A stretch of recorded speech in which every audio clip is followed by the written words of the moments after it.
시청자 여러분 안녕하십니까? 뉴스데일리 베스트 미네커입니다. 대장동 개발 사업과 관련한 수사를 받다가 극단적인 선택을 한 유한기 전 성남도시개발공사 개발사업본부장 여러분 모두 기억하고 계실 겁니다. 자, 벌써 재작년 일이 되어버렸는데 검찰이 사전 구속영장을 청구하자 하루 만에 극단적인 선택을 했죠. 당시 유한기 씨는 대장동 사건의 의혹을 풀어줄 핵심 키맨의 한 명으로 지목되었습니다.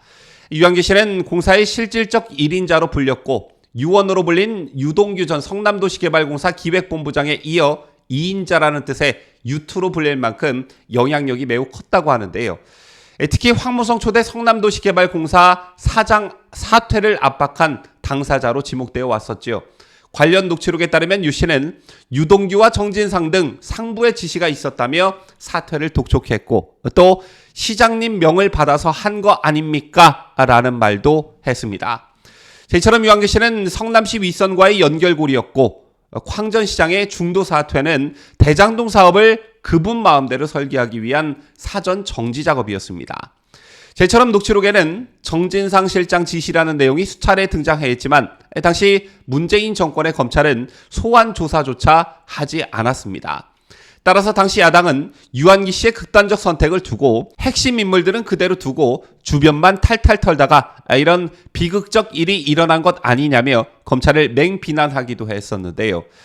이런 가운데 오늘 유한기 씨가 살아생전 대장동 위례신도시 개발 사업과 관련해 직원에게 했다는 말이 보도돼 관심을 끌고 있습니다. 하늘이 구름이 시켜서 하는 것이다.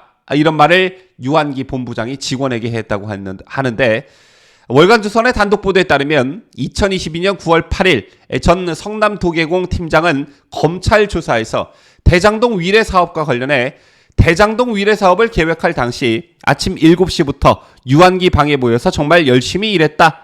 그때 제가 유한기에게 이렇게까지 일을 하는 이유가 무엇인지 물어보았더니 유한기는 내가 하고 싶어서 하냐 하늘 위 구름이 시켜서 하는 거다라고 했다. 이렇게 진술을 했다는 겁니다.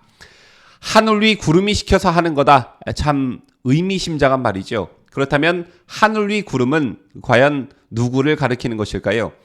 당시 성남도계공 팀장은 하늘 위 구름을 유동규 전 본부장이라고 이렇게 추측했다고 합니다. 유동규 전 본부장이 도계공 내에서 성남시 그러니까 정진상 전 실장과 연결되는 유일한 인물이었던 그런 이유에서였습니다. 자, 그러나 대장동 일당의 이해충돌방지법 위반 혐의 공소장과 이재명 더불어민주당 대표의 구속영장을 보면 유 전 본부장은 하늘이 될 수 있을지언정 절대 그 위에 구름이 될 처지가 위치가 아니었던 것으로 보여집니다. 왜냐? 대장동 사업은 유동규, 정진상, 이재명 이런 3단계 보고 절차를 밟은 뒤에 추진이 됐기 때문이죠. 자, 따라서 당시 유한기 본부장이 말한 하늘이 구름은 유동규가 아니라 이재명 당시 성남시장이 아니었을까 이런 추정이 가능한 것입니다. 한편 유동규 전 본부장은 출소 뒤에 유한기 전 성남도시개발공사 개발사업본부장의 아내에게 전화해 억울한 마음을 조금이라도 덜어드릴 수 있도록 최선을 다하겠다 이렇게 말하면서 이재명 더불어민주당 대표 측이 내게 가짜 변호사를 보냈다. 아무도 믿지 말아라. 이렇게 당부했다고도 합니다. 억울한 마음을 조금이라도 덜어드리겠다. 아마도 유동규 씨는 김문기 씨에게 가졌던 일종의 죄책감을 유한기 씨에게도 똑같이 가졌던 것 같습니다. 이런 가운데 유동규 씨가 큰 결심을 했다는 소식도 있었습니다. 이재명에게 배신감을 느끼고 연일 폭탄 발언을 이어가고 있는 유동규 씨가 오늘 유튜브 방송에 출연해 이재명과 대장동 의혹에 대한 입장을 밝힐 예정이라고 하는데요. 유동규 씨는 한 언론에 그간 언론을 통해 밝힌 대장동 개발 일화들은 단편적이라며 100화가 넘는 유튜브 장기 연재로 대장동이란 대하 드라마를 담담히 구술할 것이라고 말한 바 있습니다. 유튜브 출연이 일회성에 그치는 게 아니라 지속적으로 출연해 자신이 생각하는 진실을 밝혀나갈 것으로 보여지는데요. 유튜브 채널 유제일은 21일 오늘이죠. 오후 6시 유동규 실록에 유동규 씨가 출연한다며 유동규 씨와 제가 대화를 나누며 공감한 건 지금의 민주당을 세상에 알려야 한다는 것이었다. 이렇게 밝혔습니다. 채널 유제일은 공지문에서 대장동을 중심으로 세상은 이야기하지만 그걸로는 모든 걸 설명할 수 없다라며 대장동이 왜 필요했으며 대장동이 어떻게 작동했는지가 설명돼야 한다고 밝혔습니다. 또 이재명이 어떻게 대선 주자가 될 수 있었는지에 대한 설명이 필요하다고 봤다며 이재명이라는 캐릭터가 가진 강점들과 능력, 그가 최강 빌런일 수밖에 없는 이유들도 나온다고 했고 규모가 큰 대하 드라마라 100부작 이상은 나올 것 같다고도 덧붙였습니다. 일단 등장하는 키워드는 이재명, 민주당, 대장동 이거 3개인 듯한데 이 3가지 키워드가 따로 노는 게 아니라 매우 밀접한 연관성이 있다는 것을 암시하고 있습니다. 특히 이재명이 어떻게 대선 주자가 될 수 있었는지에 대한 설명이 필요하다고 밝힌 대목에서는 좀 눈길이 가는데요. 대장동 게이트와 관련한 문재인 정권 검사들의 수사 내용과 윤석열 정권 검사들의 수사 내용은 큰 차이를 보였습니다. 바로 대선 자금이라는 성격으로 바뀌었죠.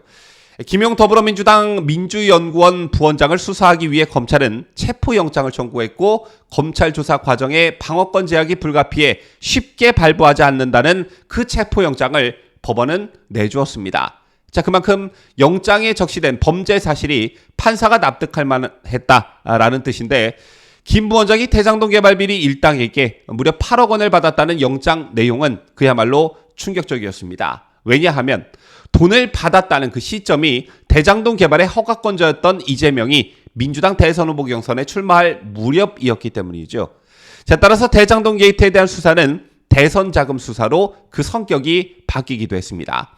자, 이게 정치권에 미치는 파장도 만만치 않았는데 노무현 이회창 후보가 맞붙었던 2002년 대선 이후 20년 만에 불법 대선 자금 문제가 또다시 불거졌기 때문입니다. 당시 차떼기 대선 자금을 반성하며 정치권이 각종 제도를 개혁했는데 또 대선 자금 문제가 터져 나왔고 단순히 기업을 쥐어짜서 돈을 뜯어낸 게 아니라 천문학적인 이권을 챙겨주고 대가를 챙긴 거래라는 의심을 사기 충분했기 때문에 국민들이 느끼는 충격은 이만저만이 아니었습니다. 자, 따라서 향후 수사와 재판을 통해 대장동 게이트의 검은 돈이 불법 정치 자금으로 쓰여졌다는 게 사실로 드러날 경우에 20년 전의 대선 자금 비리보다 몇백 배는 파장이 더 클 수밖에 없는 것이겠죠. 당시 한나라당이 차떼기 정당이라는 불명예스러운 오명을 벗기 위해 가진 노력을 했지만 상당한 시간이 필요했던 것처럼 민주당도 마찬가지일 거라 보는데요. 당이 대선 후보 경선 과정에서 벌어진 일이고 그 대선 후보가 지금 당대표가 돼 있기 때문입니다.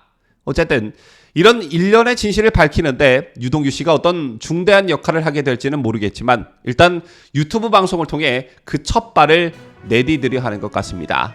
부디 그 패기와 용기가 꺾이지 않았으면 좋겠다는 생각을 여러분들과 함께 가져봅니다.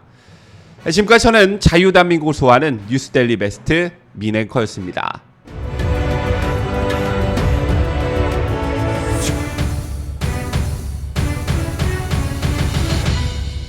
함께해요. 뉴스데일리 베스트.